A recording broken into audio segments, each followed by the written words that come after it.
Hey there, and welcome to your Chapter 7 Part 1 video. This is an introduction to environmental systems.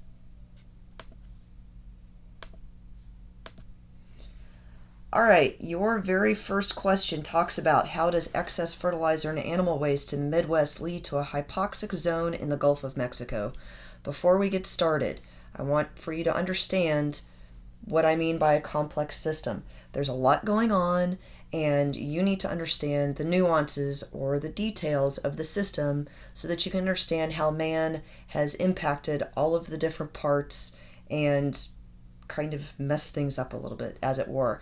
We need to know how we mess with it so that we can fix things again. Alright, so to understand this, what a hypoxic zone is, which is a bad thing, you need to understand the way that things are supposed to be. So, starting from the beginning, aquatic animals obtain oxygen through their gills and will asphyxiate or essentially drown if deprived of oxygen. Fully oxygenated water contains 10 parts per million of oxygen. So if you take a look at the slide, you're going to see that it shows you the scale of what is good for fish and what is bad for fish. This is something we're going to revisit a couple of times. We will eventually do some water quality testing of the pond in the back of the school. You can probably imagine what that is going to tell us. But do realize that 9 to 10 parts per million of dissolved oxygen is the best for fish. Now, to back up with this again, the oxygen goes into the water and dissolves. It intersperses itself between the water molecules. If you've ever had an aquarium, you know that you have to bubble air through it all the time, and that's what dissolves the oxygen in there so that the fish can breathe. And what it means by parts per million is that if you count 1 million bits of water molecules, 10 of those million bits need to be oxygen. So it's really not that much, but a small difference in that number can mean live fish and dead fish. So optimum is 10 parts per million of oxygen. Now fish can take to about, as you can see from here, 3 to 5. Really, they can get to right around 2 parts per million. When it hits 2 parts per million of dissolved oxygen in the water, organisms that can leave do so. And below about 1.5 parts per million, most marine organisms die. So what do you need to know about this? You kind of need to know what that range of tolerance is. 10 is really good. 2 is where things get pretty bad. Below that is where stuff starts to kind of die. Alright, a hypoxic zone. Hypoxic means not enough oxygen.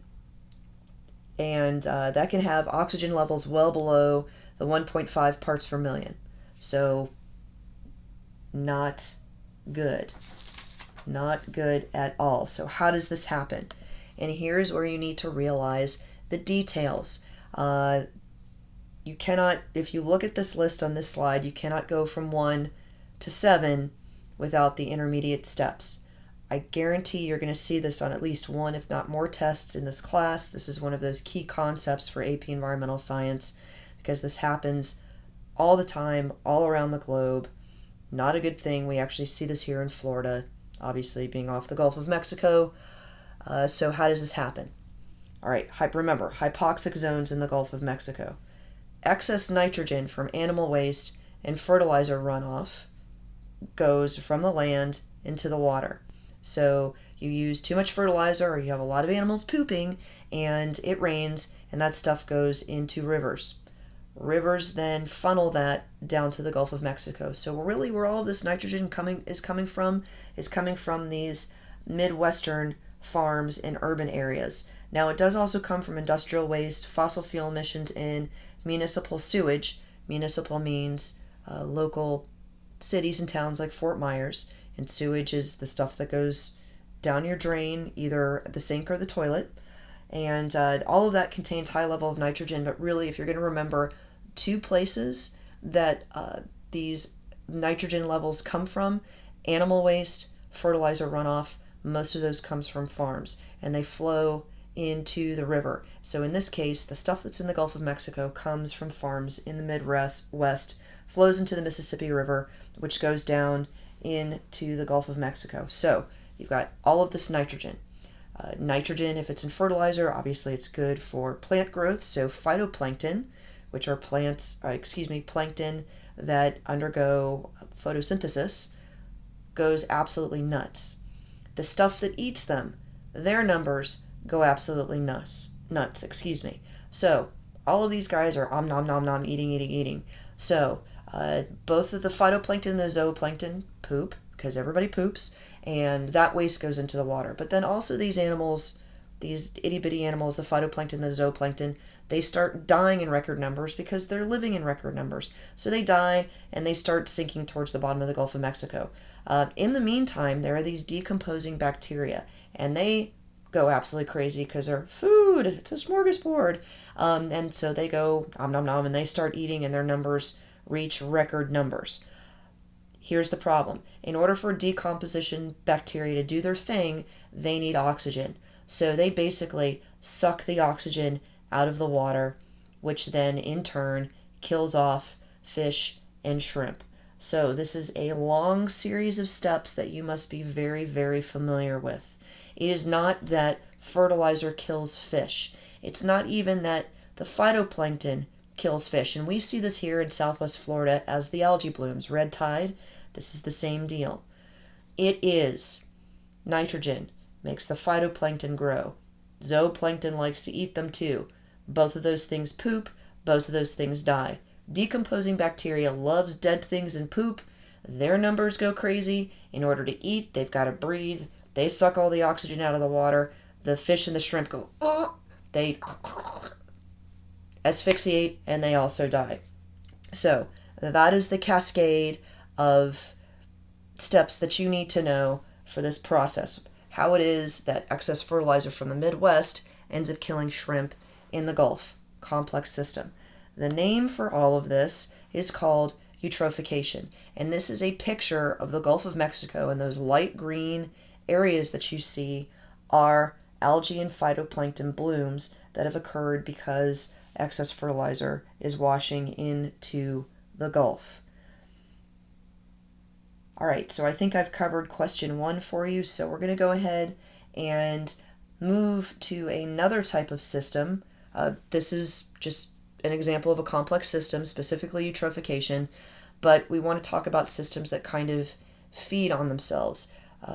This is one of those types of loops, but I'm going to give you more classic examples of another type of system, which is called a feedback loop.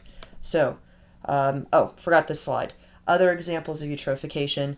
Not only do we see these in saltwater areas, you also see these in freshwater areas. If you like to fish and you've ever gotten all kinds of crud caught up in the props of your boat, things like hydrilla and water lettuce, here you go. This is what happens. All that excess fertilizer runs into our lakes and streams, the freshwater areas, make plant growth go crazy, and not only can you not get your boat through there, but when this stuff dies, the decomposing bacteria then go nuts, sucking all the oxygen out of the water, and fish die. Another problem with this is if you look at the picture there on the left-hand side, you can see that the bacteria cannot keep up with all of the plant matter that dies, and eventually you can have lakes filling in a matter of decades. All right, different types of systems. They're called feedback loops. So, what is a feedback loop? A feedback loop is a system that produces an output that then becomes an input for the same system. So it's kind of a circular process. And there's 2 kinds. One is called negative and one is called positive. Positive does not mean good and negative does not mean bad. You really need to be able to differentiate between the two. Negative feedback loops are self-corrective. They're stable. Most natural systems are like this. Positive feedback loops are actually usually not great in nature. They amplify. Positive feedback loops amplify. Negative feedback loops self-correct. So, here's an example of a positive feedback loop. You cut down trees, have soil erosion. All of the nutrients in the topsoil wash away, which means that nothing can grow there, which means there's no plants to keep their roots in there to keep the soil in place, so more soil washes away. Until eventually you're left with a desert. All right, here is another example of a positive feedback loop. Earth gets warmer. Sea ice melts. The ice is normally reflective. Now the ocean absorbs more of that sunlight, so it gets warmer, more sea ice melts, and so on and so on and so on. The only good example I can think of a positive feedback loop would be like compound interest on a bank account, where you have a bank account, you pay interest on the money, your bank account grows, you have more interest, and it grows. It can end up growing exponentially. Speaking of exponential, things like the growth of cancer cells and then also the growth of human populations can also be considered a positive feedback loop. So, negative feedback loops. The classic example that's not in nature is a thermostat. You set the thermostat for 76 degrees. It gets warmer than 76 degrees. The air conditioning kicks on until it gets to 76 degrees again, and then it shuts itself off. So kind of there's ups and downs, but if you were to average the temperature of your house over time, it would be 76 degrees Fahrenheit. In nature, the classic example of a negative feedback loop is a predator-prey relationship. So if you look at that picture there on the right-hand side, you're going to see a snowshoe hare and a lynx. A snowshoe hare is a little bunny dude thing on the left, and the cat-type thing on the right is a lynx. And you can see that when the numbers of one goes up, the other goes up, and then that brings both numbers down again. So you have if you were to average the numbers over time, you would see that they are very stable. We are actually going to be doing an activity in class in a week or two where you will actually be able to generate data and graph it and see that this is actually the case. All right, your next question asks for you to differentiate between the lithosphere, atmosphere, hydrosphere, and biosphere. If you haven't picked up on this yet, when it says Intro to Environmental Systems, there's a lot of very compartmentalized information here. There's not a whole lot of flow quite yet. You guys are still picking up on the vocabulary of this class. So real quick, I'm going to go through these. Remember, you are always welcome to stop the video whenever you like. This is your time. So, geosphere. Geo means earth. So, that is also in your book referred to as the lithosphere. So I do forgive me for not having that on the slide. The lithosphere or the geosphere is the uppermost rock layers of the earth.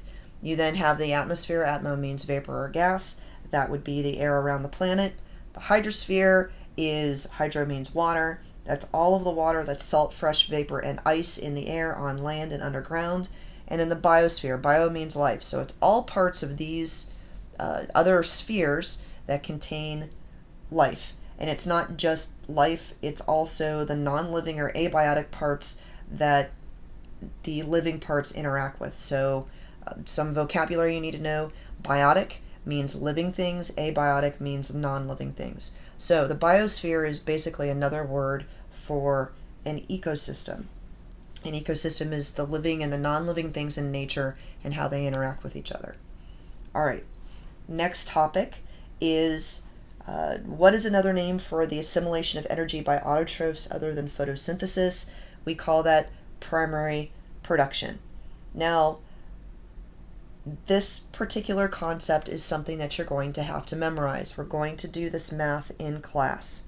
So, you have plants, and they do photosynthesis. And in photosynthesis, you create these simple carbohydrates, this glucose, and you store it. Here's the deal. Nothing is for free. It takes energy to make energy, and you hopefully went over that in bio class. So, how can you really determine the amount of energy that a plant is storing once you get rid of the cost? It's like profit. The energy that a plant stores away for use later is called its net primary productivity. If you look at the slide, that would be NPP. Gross primary productivity is just the energy that it takes in from the sun. And then that R that's on the slide is respiration. It's the energy used by the plant for maintenance and for creating those glucose molecules. So the formula you need to remember is NPP is equal to GPP minus R. This is very much like a paycheck. Your paycheck, when you're like, dude, you're going to make $15 an hour, that would be your gross pay, or in this case, your gross primary productivity. Then, your respiration is two things. it's taxes on your paycheck, and then it's also the money that you have to spend to go to and from your job, basically your gas. The money you have left over, the money you can actually put in your pocket, is your net paycheck, your net primary productivity. So basically, if you look at this, net primary productivity is the energy that the plant takes in from the sun minus taxes and maintenance type stuff. So NPP is equal to GPP minus R. You must commit this formula to memory. All right, let's see. Which regions of the world have the highest net primary productivity? This is on page 182 of your book. There's this graph there. It's kind of in a different format, but if you mark page 182 in your book, that is where you can see this. So I'm going to point out the areas that have the highest net primary productivity, one in the water and one on land. Please realize that when we refer to stuff on land, that is terrestrial, and when we refer to stuff in the water, that is aquatic. If we are talking about freshwater stuff, we call it shockingly freshwater, and if we're referring to saltwater stuff, that's what we call marine. All right, so highest net primary productivity is algal beds and coral reefs in the ocean, in the marine environments, and then terrestrial is the tropical rainforest. You're like, great, Morris, well, what does this mean? What this means is those are the areas where you have the highest density of plant life. You have the most photosynthesis going on. Side note, if you guys will take a look at the lower right-hand corner and notice what the units are, it is grams per meter squared per year. The grams that they're talking about is that if you harvested all the plants in 1 meter squared and you dried them, how many grams would that plant weigh? So that's where those units come from. All right, the least productive areas are on land, desert and semi-desert scrub, and in the ocean, the open ocean, where there's not a lot of plant life floating around, and quite frankly, it gets really dark really fast if you've ever done any diving. All right, at this point, I have made a promise to Mr. Hicks. Dude, Hicks, wake up. All right.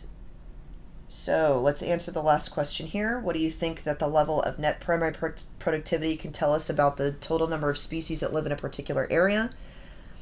The more plants you have, the more animals you can have. That's just kind of the way that it works. So the higher the net primary productivity, the higher the total number of species. So shocking absolutely no one, in the tropical rainforest you find a ton of different animals there. When you go out to the desert, not so much. And it's the same with coral reefs versus the open ocean. All right, differentiate between macronutrients and micronutrients. Macronutrients are elements or compounds that are required in relatively large amounts like nitrogen, carbon, and phosphorus. Micronutrients are elements and compounds needed in very small amounts like magnesium and zinc. Your cartoon guide does a very good job of listing a few more of these. Which two macronutrients are often a limiting factor for plant growth? That would be nitrogen and phosphorus. Shockingly, the things that you find in fertilizer you buy at the store. If you look at the picture in the lower right-hand corner here, N stands for nitrogen, P stands for phosphorus. You'll need to know this during our agriculture unit, that K stands for potassium. So those three numbers that are on fertilizer, again, I'm just telling you this now, but you'll need to know it for sure in agriculture. The first number is the percent of this fertilizer that is nitrogen. The next number is a percent that's phosphorus, and the percent that is potassium. Different plants need different levels of those, but basically every plant around needs nitrogen and phosphorus. Which of the two specifically limits growth in freshwater? That would be phosphorus, and in marine ecosystems, that would be nitrogen. What does that mean in limiting growth? That means that in freshwater environments, phosphorus is hard to come by, and when it runs out, plant growth stops.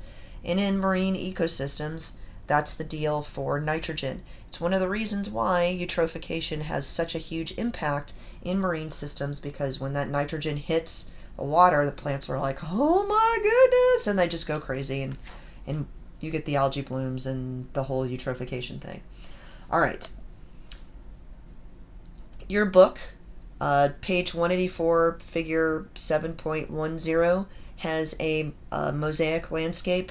You may want to, while I'm telling you, go ahead and pause right now and go get that out and take a look at it. I will be here. Okay, you're back. All right, differentiate between ecosystems and ecotones. Remember that I said an ecosystem is all of the living things in an area and then its non-living environment and how those two things interact with each other.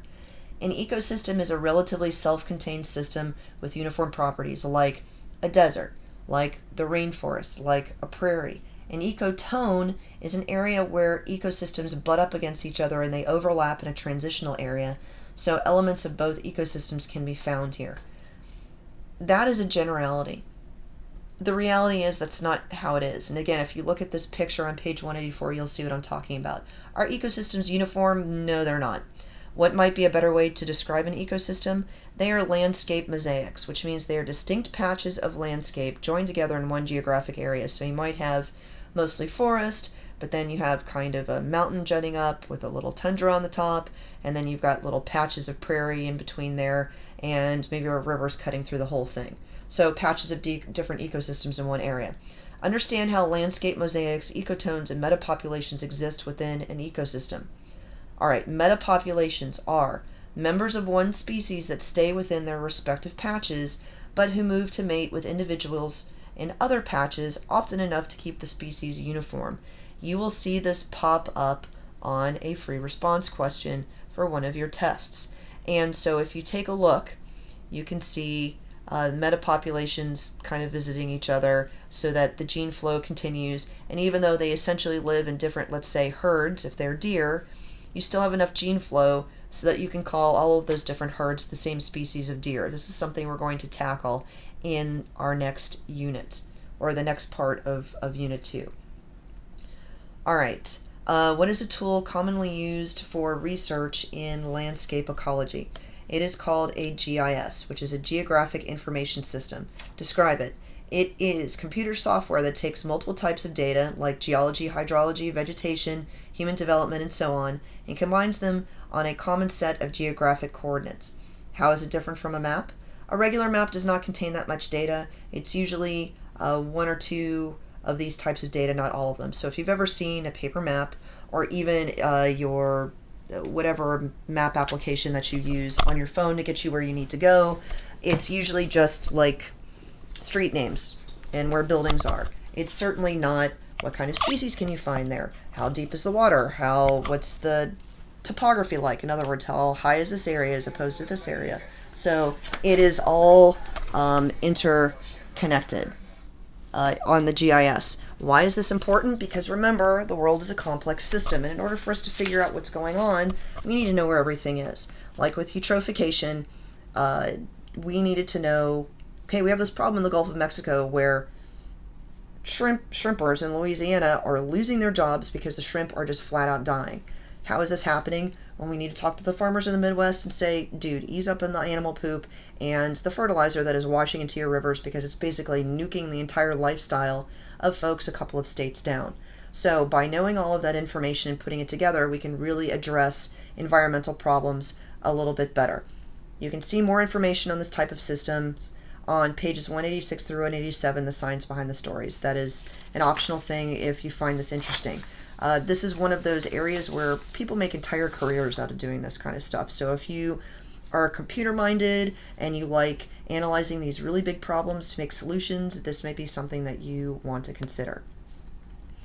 All right, let's address the last two questions. In which season of the year do hypoxic zones in the Gulf of Mexico start to grow? So what we're doing right now is we're looping back to that first complex system that we talked about, eutrophication. The answer to that is the spring. Think about it. When are the farmers going to put crops down, or crops in the soil? In the spring. What are they going to do? Fertilize. When are there going to be way more animals than normal? In the spring, when you have babies that poop their tiny baby poop. So springtime, and then also that's when it rains. So you have all of these factors that are just rushing loads of nitrogen-rich water into the rivers that flow into the Gulf of Mexico. Why? Again, that's when Midwestern farms start applying fertilizer to farmland. That's when numbers of agricultural animals like cows and pigs and chickens start getting larger. Rainy season begins which washes excess fertilizer into the Mississippi River. Now, we are starting to see that the seasonal growth of herds of animals, not so true anymore. When we start talking about industrialized agriculture, you're going to see that because of the way animals are raised, the time of year that they're having babies doesn't really matter because they're basically being forced to be fertile all year long. Now, what you're looking at right now is a look at exactly where all of this nitrogen is coming from. You can see that there is a huge part of the United States that is leading to this Gulf of Mexico issue of dead zones where shrimp and oysters and fish just flat out are not living anymore because of what folks in other states are doing. What I'm also hoping you get out of this is that you can see that these problems, when we're like, well, they just need to stop doing this, it's a little bit more complicated than that, because if you think about this from a tragedy of the commons perspective, it's kind of tough to convince a Midwestern farmer that what he's doing that works for him really, really well, why it should matter to him that it's impacting some shrimp fishermen in Louisiana. All right, and let's see. What are two proposed solutions to the problem of hypoxic zones in the Gulf of Mexico? You reduce the phosphorus and nitrogen pollution from industry and sewage treatment. It would also be nice to tell the farmers to ease up on their, fertilization and to contain their animal waste a little bit better.